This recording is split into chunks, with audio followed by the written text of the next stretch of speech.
Are you truly stepping into the role of leader in your own life the way you know you're meant to? What shifts would unlock your full potential? It's time to explore those answers with the host of Sacred Leadership, intuitive business coach Sherisse Alexander.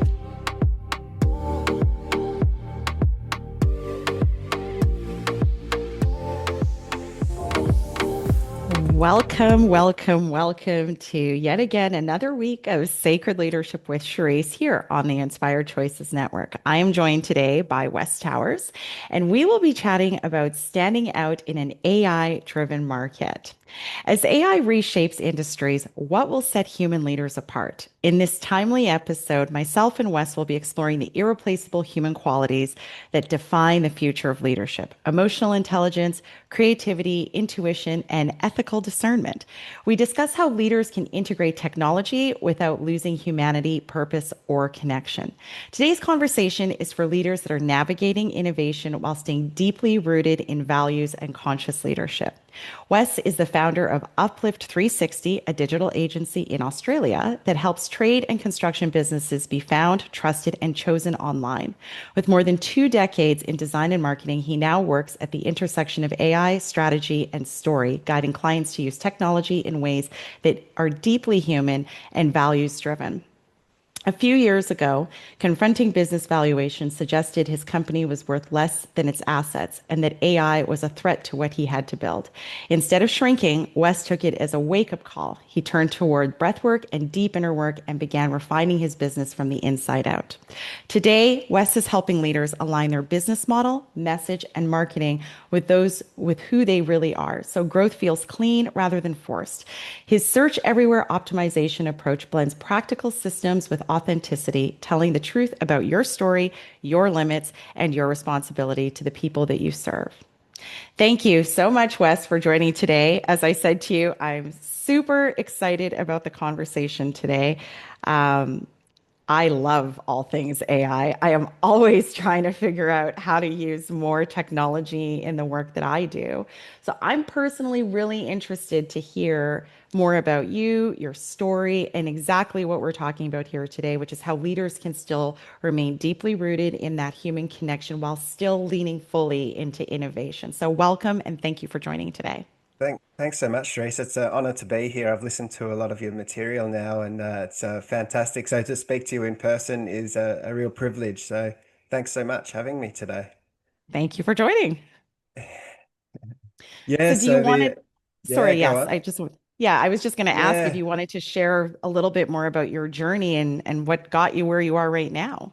Yeah, it's a really interesting time we're living in right now. It's and probably something we'll look back on in history and as a defining moment for a whole lot of reasons, the technology, AI, all of these things, and how it's disrupting everything. And it certainly disrupted my business. A few years ago, I got a business valuation, as you mentioned, and whilst all the metrics were in place for a great valuation, the typical things they look for, um, the valuer explained that people don't buy uncertainty. And so my whole industry and a lot of industries, there's just so much uncertainty. Whilst there's perceived stability up until this point, we just don't know what happens next. So he said he had to take that into consideration when he did the valuation. So it was a real wake up call for me personally to think about how do I start introducing some of this technology so it doesn't sink me and make the most of the opportunity, but also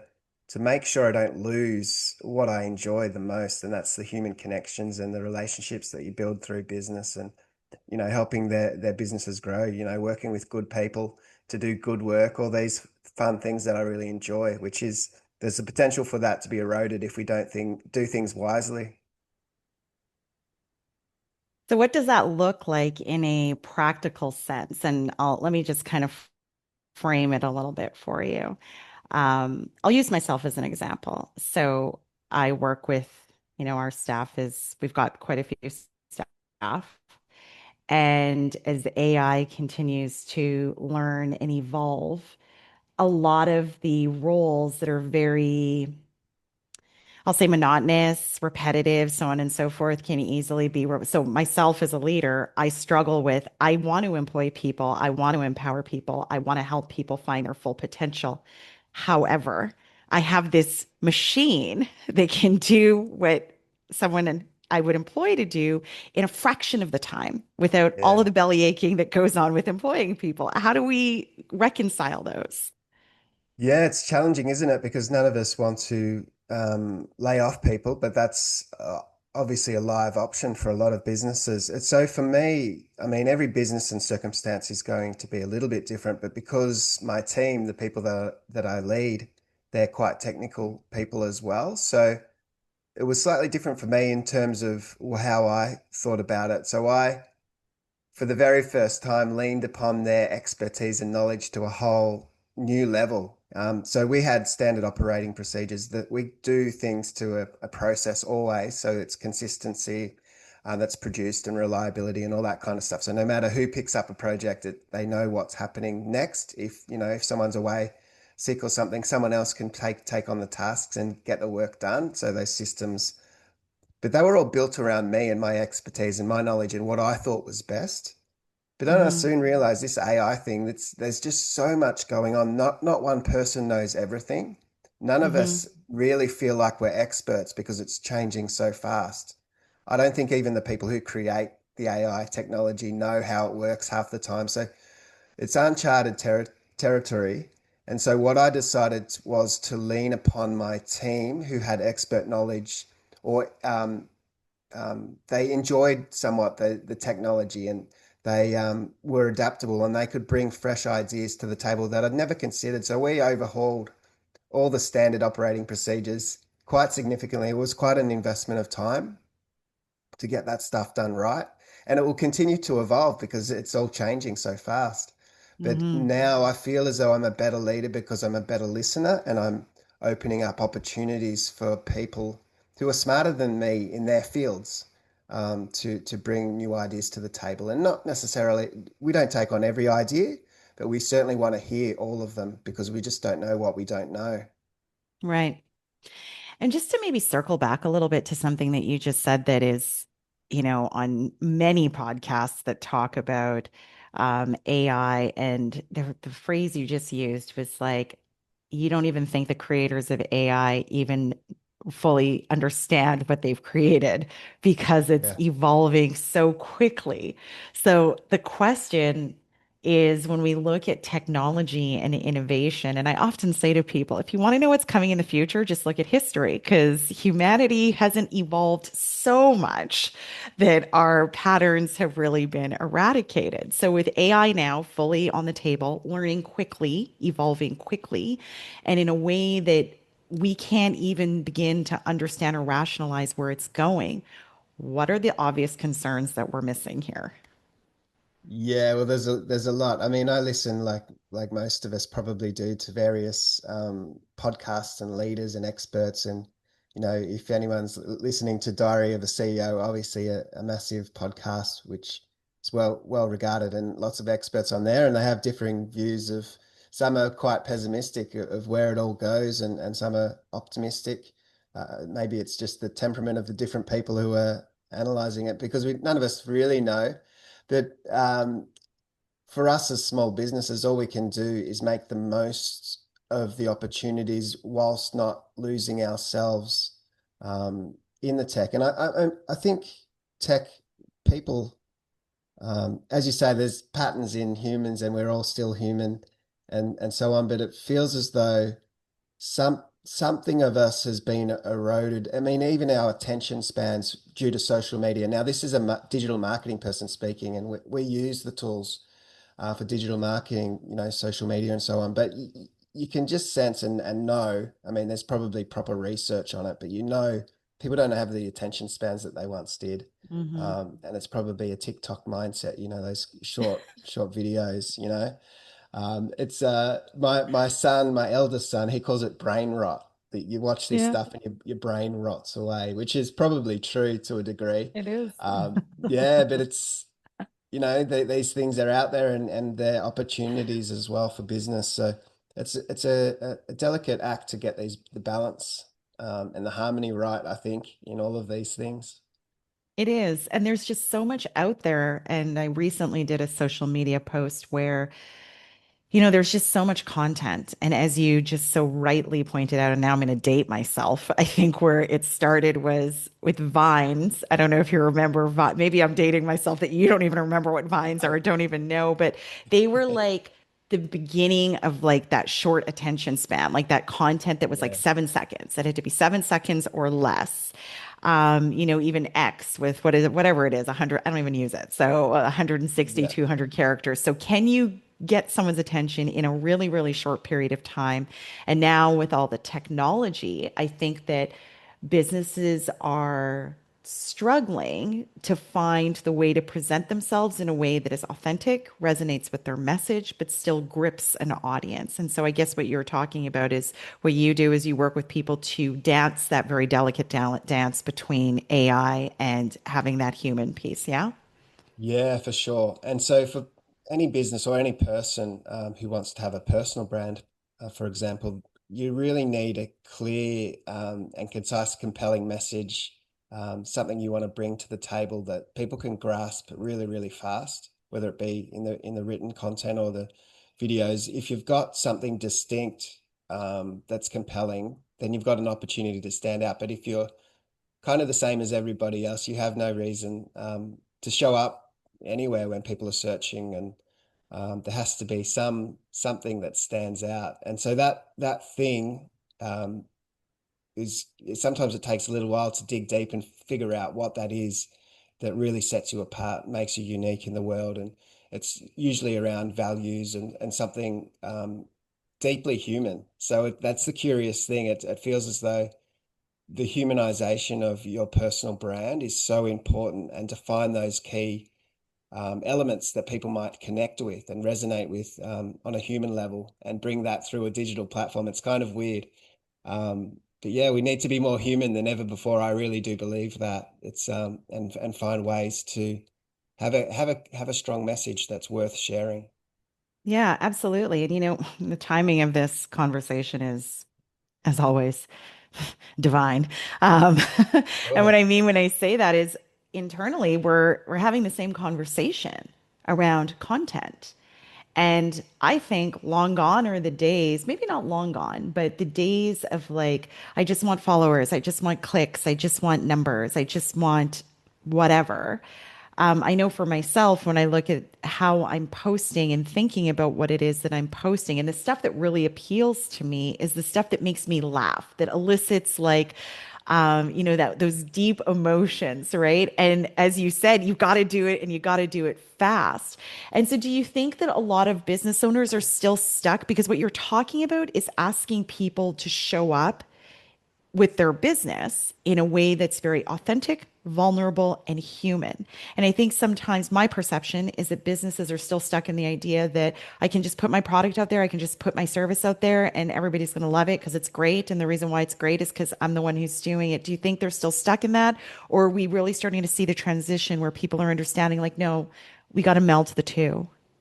yeah, I think there's definitely that transition happening a little bit. It depends on the industry and what your business is and what you're bringing to market. I mean, if you're we do lots of trades and construction related Hmm. businesses, and I mean, if you're an emergency plumber, it doesn't need to be all that exciting. If someone's got a leaky pipe or something, they just want someone there right away. So it's a different kind of strategy for that. You've just got to be in front of the right people at the right time. But for anything that's a slightly higher dollar sale and it's something that's more thoughtful, and people are going to consider different options and so on, um, humanizing your brand so people know who they're working with and the values that you're bringing to the table, and the nuance in the style, in the way in which you work, I think is really important. And it's kind of an interesting thing. And I think we learn this a little bit from social media. Whilst we said the negative consequences of it, there's the positive I see in that there seems to be a greater connection to videos that are less polished. You see that Hmm. on TikTok. And I strongly believe that it is because there's that human flawed element. So it's not the perfect video. We can all create videos of ourselves now, and they're super similar to a real video. And that, we don't and ah, and we're so polished and perfect in these videos, and it's going to get even better. But it's not really us, and it's not authentically us, an avatar of us. And people kind of sense that it's not real, it's not authentic, and therefore they don't trust it. We don't trust what our eyes see on videos, on photographs. We don't trust what we read. Trust is eroded significantly. And so when something is a little bit flawed, like a video, we know it's real. At least we know we can trust it. It's reliable because it's honest. And I think that's what social is revealing. We certainly see that on TikTok. Those less polished videos do far better oftentimes. I love that. And I'm grinning wildly and widely because, as I said, I've been really thinking about my own content. And I think it was like maybe 2 weeks ago, I was grappling with how to post something that I was going through in the moment. And so I just recorded a video. It was like, I don't know, maybe a minute long or whatever, but no makeup. I was literally in my pajamas still. And I remember pausing for a moment because normally it's like, I'm going to go put my makeup on. I'm going to make sure the lighting is perfect. I'm going to do all this. And by then the moment's gone, like it's already passed. But I just recorded it and I paused for a moment before I hit like, post. And then Yeah, yeah, I like, and what I always do is like when something makes me nervous about posting, I like hurry up and put my phone away. Like I don't want to know who's looking at it. But yeah. then somebody had commented later that they're like, because I was saying, I'm like, yeah, I just posted something. I didn't even, I thought about it, but I didn't put a lot of planning into it and I just posted it. And they were like, yeah, I saw it. And I didn't even ask for feedback. I was just like, Yeah. don't tell me. I don't want to know. I wasn't wearing any makeup. So how did it go? I'm curious I don't know. to. I still haven't checked. Yeah, okay. Yeah, right, right. Yeah. It's an interesting thing, isn't it? So that fear and excitement, they're the same feelings, pretty much so similar. So sometimes we let the fear aspect of it stop us, and sometimes we let the excitement and exhilaration take hold.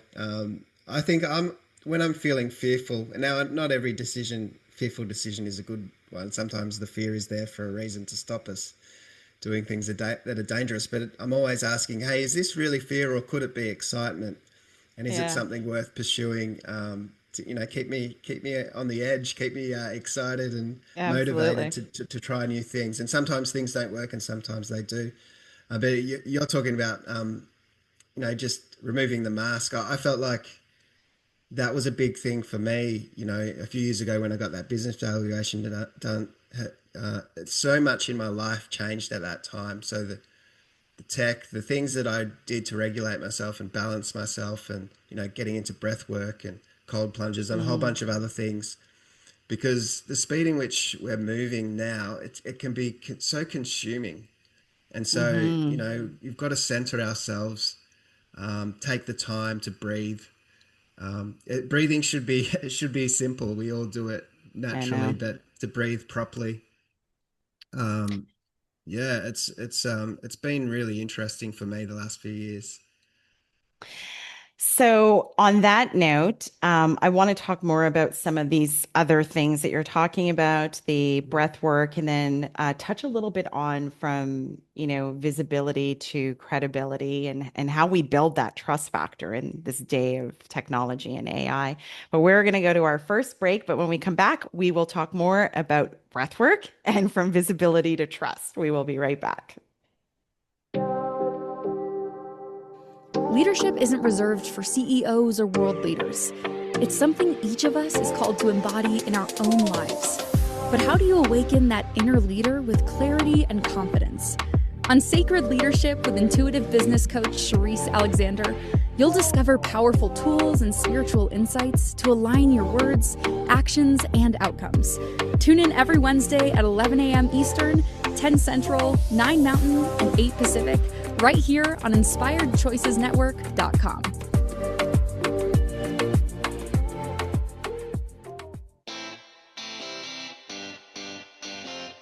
Are you a subject matter expert?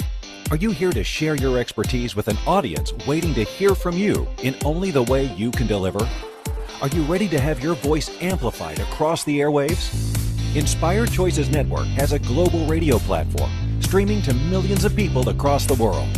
Professionally produced and supported by an accomplished team every step of the way, you can broadcast from anywhere in the world, knowing your voice matters, and we ensure it is delivered with ease and efficiency. Eager to hear your message, the world awaits. Contact us today to become an Inspired Choices Network radio host. Email become a host at inspiredchoicesnetwork.com. This is Sacred Leadership with Sherisse Alexander. To participate in the program, join the live studio audience in our chat room at inspiredchoicesnetwork.com. You can also send an email to Sherisse@pavitraleadership.com. Now back to the program. Welcome back to Sacred Leadership with Sherisse here on the Inspired Choices Network, where today I am joined by Wes Towers, and we are talking about standing out in an AI-driven market. So right before break, Wes was about to start talking about breath work. And it feels like, Wes, that it was something that might have been revolutionary for you in your experience. Do you want to dive in a little bit more and tell us about your experience? I mean, I talk about breath work all the time. I'm just curious Got it. how it really Yeah. changed your experience. Yeah. Well, I can't speak from an expert level on it, but I can just speak to how it's impacted my own life and some of these things. I mean, running business, and I guess the way my temperament may be, just it's hard to switch off, and you just work so hard and get the work done and put in the hours, and it can be kind of stressful. Any business is stressful at times, and certainly with everything changing, it felt like I needed to get ways of regulating myself. So I went to a psychologist for a little while, and I found a really progressive lady who supported me really well, and she encouraged me to do breath work, which is great. I mean, I hear that not every psychologist is, that into those types of modalities and other, mechanisms to help us. But she was, so she encouraged me with that and a whole bunch of other things. But that was the one that really had a big impact. I did a formal thing with an organization, and like they played the didgeridoos over us, that we're in Australia. So it was wonderful. So Yeah. it's kind of that earthy resonant sound that sort of Mm-hmm. rumbles right through your body while you're doing Yeah. the breath work. It was beautiful, but yes, saw visions and all sorts of crazy things. Kind of woo woo. If anyone's into the woo woo stuff, Hi. it was definitely yeah, me too. I love all that stuff. But yeah, just it was became a way that I could regulate even during the day really quick if I felt, and just to be a little bit more self aware. It's something you Mm-hmm. can do even at your desks. There's different techniques and so on. So if you just need a moment at your desk, you can do a little bit and regulate yourself really fast, and get back in the moment to do whatever it is you're doing. So taking the moment away from working and thinking, it just my business has flourished since introducing some of these things, and cold plunges as well, a few other bits and pieces, some plant medicine as well, which may or may not be legal wherever listeners are listening from. And I'm not saying to do or not do anything, but I can just say, Disclaimer. yeah, there's things out there that can support us in our mental health, and I think it helps business flourish, and it helps us be more human Mm. as well. As we dive into AI so much, we've got to have mechanisms to keep us centered and level, and to slow down a little bit, I think. Yeah, thank you for sharing that because what I was really curious about was, how it helped because you said once you started really employing the breath work for yourself personally, it really like your business flourished. And that is like that's a large statement. So Yeah. do you feel like it just allowed you to like self-regulate a lot more in that so you could be more clear, like literally bringing fresh oxygen into your system so you could just calm down and really see your way through whatever you might have been grappling with in that moment? Yeah, I think all of those things, just from a physiological standpoint, Mm, you're getting more oxygen in, it's got to help. But just the practice in itself hmm. to set aside a moment to reset. I mean, you can get, well, for me, I can just get so wired up, and I'm sort of spinning my wheels. It's just feels like wheel spinning endeavor sometimes, just putting in so much but not getting anywhere. And Yeah. so you get past that by slowing down. The other thing too, and it's more recent, like I've been listening more into Taoism Mm, and those sorts of philosophies yeah. because they help me in my temperament, as I said. So it's more of a just letting things be sometimes, which I need to certainly do. I guess it's a leadership thing, isn't it? So there's that when you're in any form of leadership and you're leading a business, there's so much demand on you to lead, and people are depending on that. So the flip side of that, if you don't get the balance right, you become too driven, and it's not good for anybody. Yeah. And that's really what this I was actually having a conversation with someone the other day. And I'm all about the woo, just so you don't have to filter here. Um, but I was saying to someone, I was explaining to them the idea around divine masculine energy and divine feminine energy. And I said, we need both. You need both in pretty well all that you do. And that masculine energy, you need it in order to take the juicy idea you have and put it into action. But that juicy idea is actually divine feminine energy. And Yeah. the dance that we are doing as business owners and leading is like feeling into or in tuning when you need to employ each of the different energies. So, when you're talking about, you're getting, and I think anybody who is a really hands on active business owner, we all get into that space where it's like you can feel it, right? It's this slow crescendo of like this mounting pressure and anxiety that just is like it's escalating. And I had one of these moments literally last week where I was just in a frenzy over all the things I needed to do.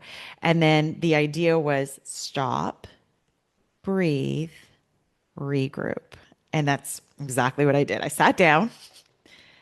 Yeah, I didn't just stop. I cried and let it all out, all the frustration, because the frustration was I'm racing against the clock and there's not enough time to get all these things done.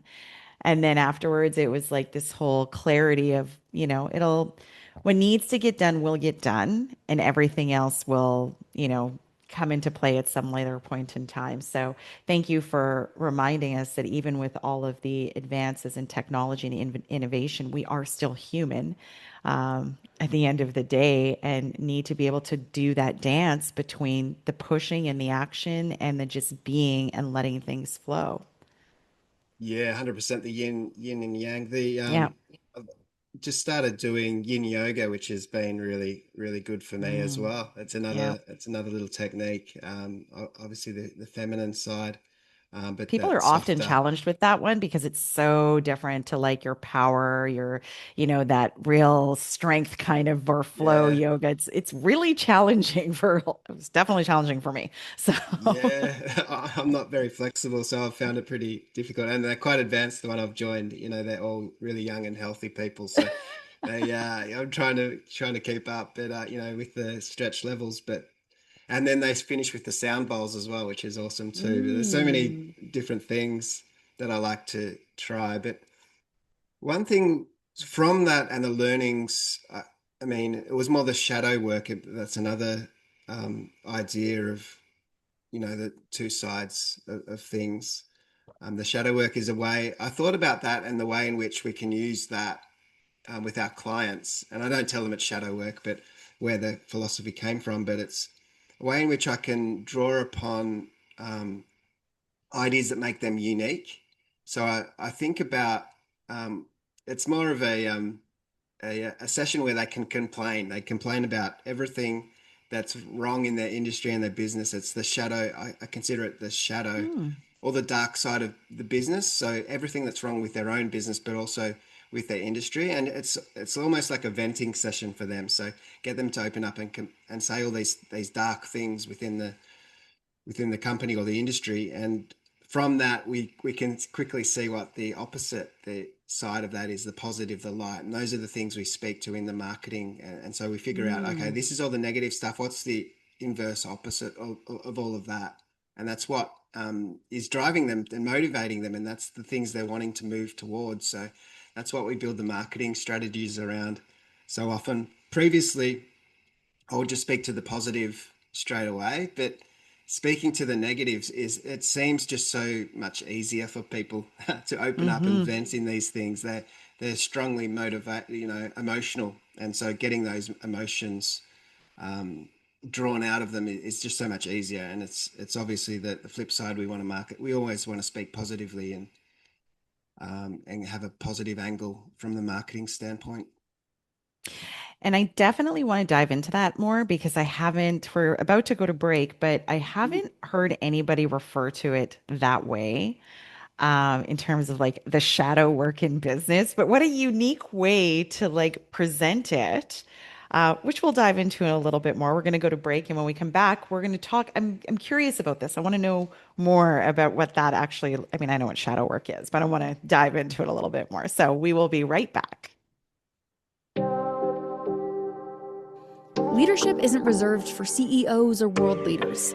It's something each of us is called to embody in our own lives. But how do you awaken that inner leader with clarity and confidence? On Sacred Leadership with intuitive business coach Sherisse Alexander, you'll discover powerful tools and spiritual insights to align your words, actions, and outcomes. Tune in every Wednesday at 11 a.m. Eastern, 10 Central, 9 Mountain, and 8 Pacific, right here on InspiredChoicesNetwork.com.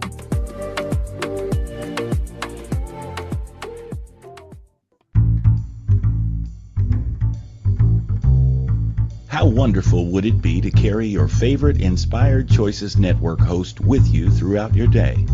Well, now you can. Inspired Choices Network now has its very own mobile app. Our free app offers live streaming shows, along with thousands of podcasts and TV episodes. Our shows cover a wide variety of topics. Whether you're waking up with us, carrying us through the day, and taking us to bed with you, we're always here for you to enjoy. We're easy to find. Just search for Inspired Choices Network in the Apple App Store or Google Play Store. This is Sacred Leadership with Sherisse Alexander. To participate in the program, join the live studio audience in our chat room at InspiredChoicesNetwork.com. You can also send an email to Sherisse@pavitraleadership.com. Now back to the program. Welcome back to Sacred Leadership with Sherisse here on the Inspired Choices Network, where I am joined by Wes Towers today, and we are talking about standing out in an AI-driven market. So right before break, Wes was sharing some of his experiences with breath work and what sounds like sound therapy, as well as some yin yoga and those other modalities to really help him connect with his humanness, even though you are surrounded by technology and innovation and employed a lot. But what I was really kind of interested in right before we went to break was you'd said, and I was interested because I've never heard anybody refer to it like that, which is the shadow work of your business. And I think I just wrote some notes here, but I think the way that you summarized is allowing your clients event session where they just rant about all the things wrong in either their business or their industry, and then pivot and figure out how their product or service addresses those pain points, for lack of putting it a better way. Yeah, it's and it's something that I guess it's inspired by the shadow work that I did, in my own personal life as well. So the concept that there's an aspect of the darkness in us, and there's strength in that, and when it's in the right place, it's helpful, but it has the potential to cause damage if we're not aware of it, and so on. So yeah, just having these discussions. Often it's trades and construction people that I'm working with, so they're typically pragmatic, hands-on, down to earth.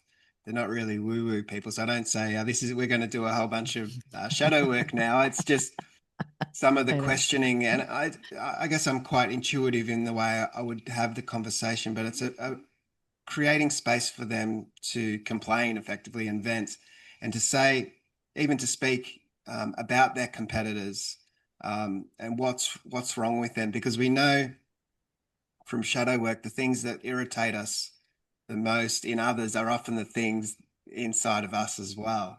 So Hmm. I'm having that conversation, listening, but trying to understand, okay, what's really going on? Why are these things coming up when we're having the conversation, and figuring out, okay, what really does make this company tick? And the if I get the chance to speak to the founder, the businesses are usually a reflection of who the founder is, their personal Hmm. values, and so on. So having this conversation with the founder, and then we can quickly figure out what really does set them apart in the world as a business, as a person, but as a business, and figure out what that marketing message is. Because as we said, it's really difficult to stand out. It's a noisy world right now.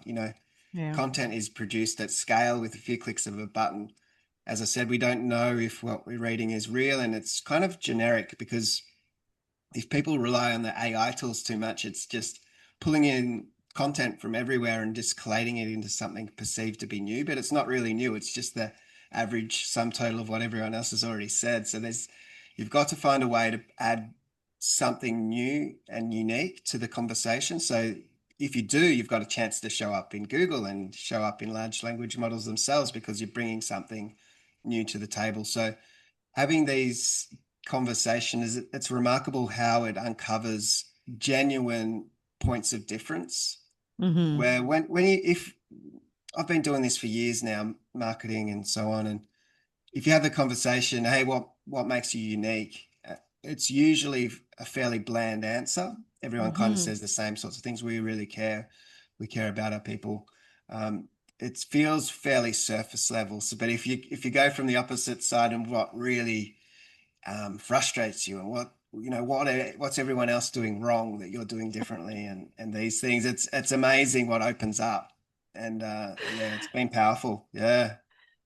That's a great way to phrase it. I was thinking about that. I was having a conversation with somebody the other day, and we were talking about a new business idea.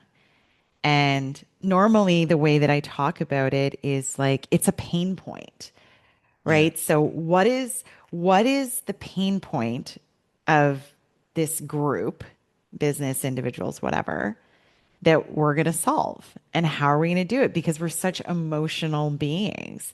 And that's why I found it really interesting that you phrased it that way here, but I never thought about it as like in that context, right? I've always thought about it in terms of like, what is somebody's pain point, and if we can figure out how to speak to that pain point, it's gonna sit with them. And what a great way, because you're right. Any time I sit in any kind of marketing conversation, that is always one of the first questions, like, what makes you different?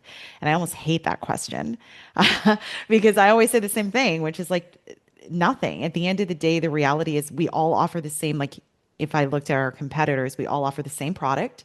We deal with the same suppliers, the pricing, and I don't think we should ever compete on price because it is the most fickle of things.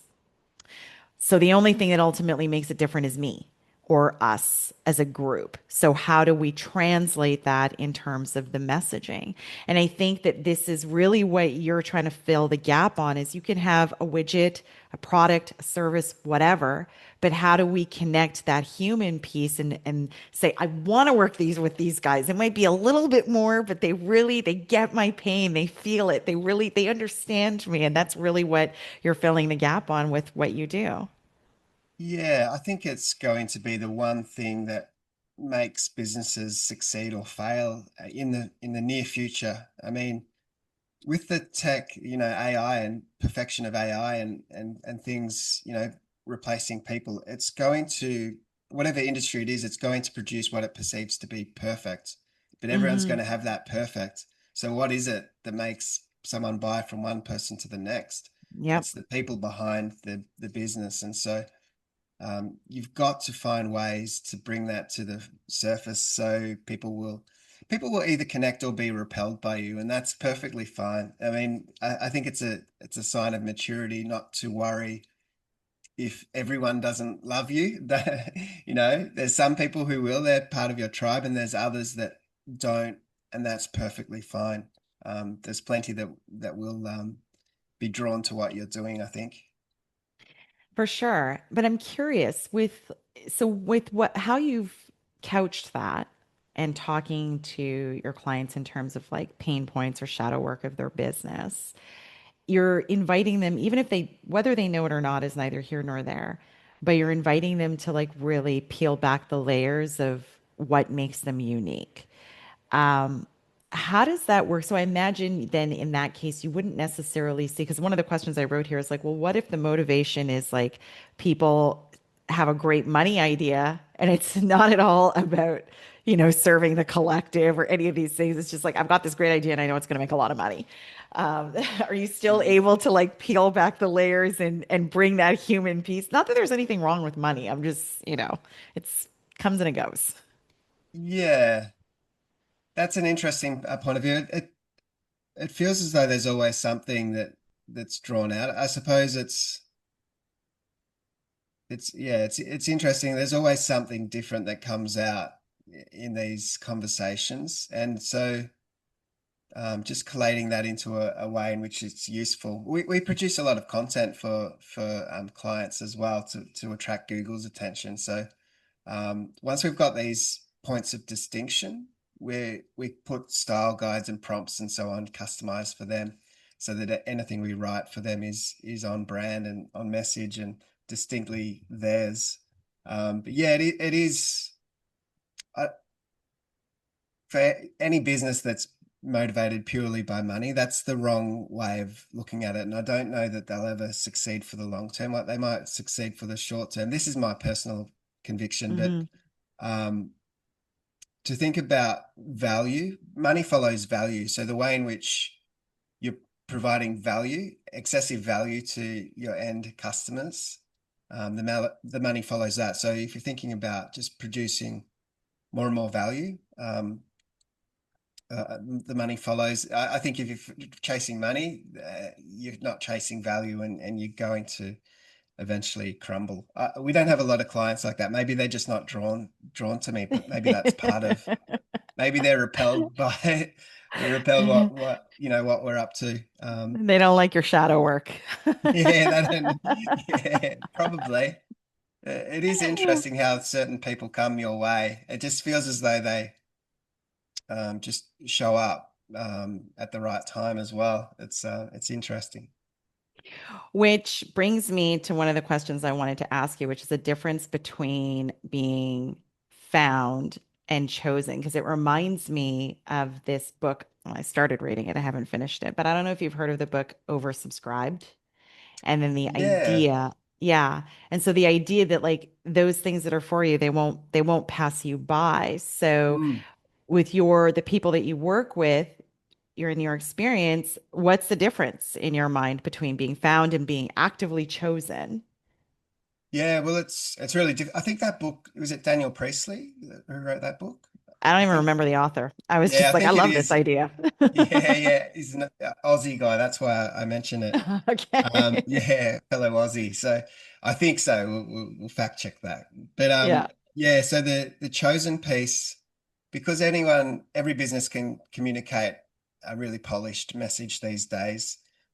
There's ways that that you can leverage to build trust, so people know it's genuinely you are who you say you are, and so on. And that's important for anything that's more than an impulse buy. Like, if you're selling a $5 widget, fine, sell that thing online and be done with it. No one's thinking about it too much. But for most businesses, you're trying to create a level of trust. So anything that's outside of your control are the important things. So you know, Google reviews, for example, or any reviewing Mhm. platform that you can't easily manipulate or control, they're going to be more trustworthy. So building those into your marketing strategy to create as many of those as you can, case studies, stories, examples. For us working with trades and construction, they might be building beautiful homes.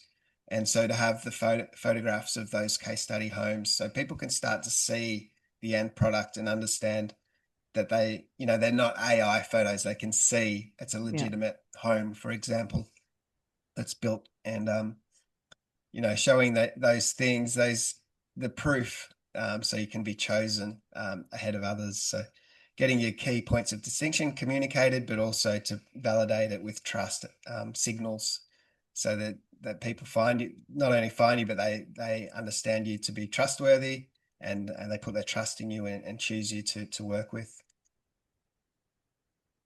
Yeah, I mean, you nailed it because I was going to actually ask what are the ways, and so I'll ask the inverse question when we come back from break because you've talked about the ways that we can build trust. So you said Google reviews, testimonials, case studies, showing your work.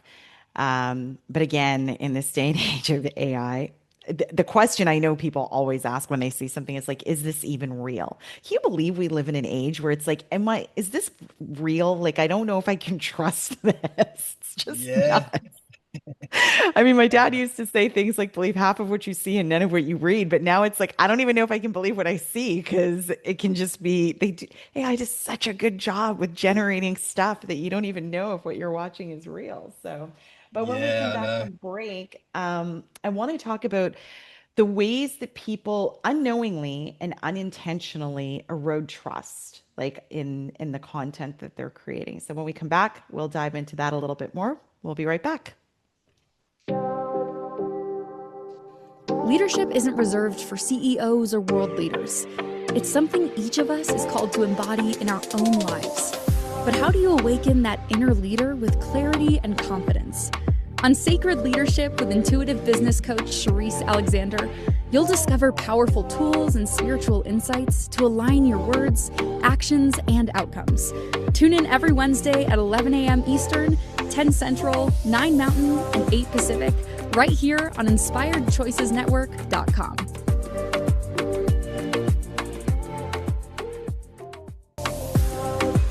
This is Sacred Leadership with Sherisse Alexander. To participate in the program, join the live studio audience in our chat room at InspiredChoicesNetwork.com. You can also send an email to Sherisse@pavitraleadership.com. Now back to the program. Welcome back to Sacred Leadership with Sherisse here on the Inspired Choices Network, where I am joined by Wes Towers. And we are talking about, well, not all things AI, some things AI, and how you can stand out in an AI-driven market. Right before break, Wes was giving us a couple of tips on how we can build trust when we're out there with our marketing and instilling faith and confidence in such a digitally innovative environment that we're in right now. And what I wanted to ask Wes, why do I keep calling you Les? But what I wanted to ask was, what are the ways that people are unknowingly eroding that trust digitally? Yeah, well, when there's a lack of alignment with the marketing and the actual business, when people connect with someone, maybe it's a salesperson in the organization, if they're completely opposite to each other, then there's immediately there's trust eroded. Mm-hmm. And so sometimes there's, with the bigger companies that we work with, there's differing views in the sales department to the marketing department. And so that it's as if they're trying to achieve the same thing, but there's often a lack of alignment. So the salespeople say, you're not giving us the quality of lead, that they're not the right people coming through our doors. You're marketing to these things where we want to be selling these things because it's better or easier and whatnot. So if those areas of business aren't aligned and talking to each other and trying to work towards the same thing, that the end people will sense that because they've read a particular marketing message. Now all of a sudden they're speaking to the company themselves, a salesperson or someone representing the business, and they're talking about a different thing, or it's just in a different context or a different style, and they might not even be able to put their finger on it, but there's a lack of alignment. So Mm-hmm. I think that is the key thing. There has to be consistency right through the business, every touch point for the customers, so it feels the same. It's the brand experience. It's kind of hard to pinpoint sometimes, but you can kind of you know when it's out of alignment. I mean, Yeah. working on websites oftentimes with a bit, it's usually the bigger companies just because things are siloed more. Departments are not talking to each other. And I can just sense, when they start bagging, I'll speak to the marketing team, and when they start bagging out the sales people, I know there's something wrong here, and so it becomes a challenge. I think alignment of message, with that heart-centered business, where everyone's on the same, heading in the right direction, same direction, is the key thing. Once you're going in different directions, you even if it's a slightly different direction, by the time you get to where you're going, the difference can be quite vast. So I think that's the Yeah. key thing with trust. So consistency and alignment throughout the entire organization. Yeah, for sure. Yeah. Yeah. Makes sense. And so I imagine, I guess it depends on how big the organization is, but sometimes because different departments are motivated by different outcomes and they should feed into the organizational objective, but sometimes people can become very myopic with what it is that they need to achieve. And so this is where the disconnect comes from, right? So I guess part of then what you're talking about when we say internal alignment, it's making sure to the best of your abilities that each of the departments within the organization are really aligned with the overall corporate objectives. And this is where those values come in, right? Making sure everybody's aligned with that vision and how they fit Yeah. into it. Yeah, it's so much easier with these things in a small company because it's Hmm. it's basically the founders, the founder is the brand. So everything sort of aligns to that one person, which becomes so much more, it's so much easier because you kind of, everyone knows what it is. He's the boss or she's the boss, Yeah. and that's what it is. So alignment becomes easier, even though people might not necessarily agree with it. They know what the company, um, view is. So, but once you get a bit bigger, and I think this is part of the growing pains of businesses as well. I mean, we've had some companies, I've been trading more than 20 years. So some of the businesses that started tiny, you can see them grow through the different cycles and the different challenges, Hmm. through growth. They're good challenges. Obviously, it means they're growing and doing something right. So, yeah, Yeah, absolutely. Those are good problems to have. yeah. So we are just getting to the end of our time together. So for the audience, I'm curious if you could give us some direction on, first of all, overuse of AI, um, and how you guide the people that you work with, your clients, in that delicate balance, using AI and the tools, but not losing the authenticity piece or their voice within that. Yeah, so using AI as an assistant rather than the creative leader Hmm. creating all the content for you. So because it's so easy, people just lean upon Yeah. it far too much. I think the way to think about it is to give it your ideas, and it can help collate it into a logical sequence that Yes. makes sense. I mean, that's Yeah. how I do it from my own content. I might be just driving in the car between Yes. meetings or something, and I just start speaking to my phone, my chat GPT typically, and Yeah. just brainstorming some ideas. And by the time I get to wherever I'm going, it's collated in a sequence, a logical sequence that other people can understand. And I've built language around what I'm trying to share, yeah, that other people will resonate with. So that's me putting the ideas in and creating something, as opposed to just getting it, straight out of the tool itself, which a lot of people are doing, and we can kind Yeah. of see the signs of that kind of thing, um, and no one's going to kind of connect with it. I don't think. Yeah. No, I agree. And I think that, because you talked about Diary of a CEO, and yes, there's been lots and lots of experts that talk about, I guess for lack of putting it a different way, is loss of critical thinking function, Yeah. and the risk that we run where we lose the ability to partner with the technology in a way where it's like, and what you talked about is I love doing that. Like I have this idea and I just want to get it out. It used to be that I would just do a voice note and just keep it to come back to, but now it's like take all this jumbled stuff that I had in my brain and like bring it together in a way that I can actually share with somebody that it makes sense. I'm out of time. Anyways, thank you so much, Wes, for joining me today. Thank you for listening to the Sacred Leadership Show. Sherisse returns Wednesday at 11 a.m. Eastern, 10 Central, 9 Mountain, and 8 Pacific on the InspiredChoicesNetwork.com. Until then, continue taking small steps today to be a leader in your life for the collective.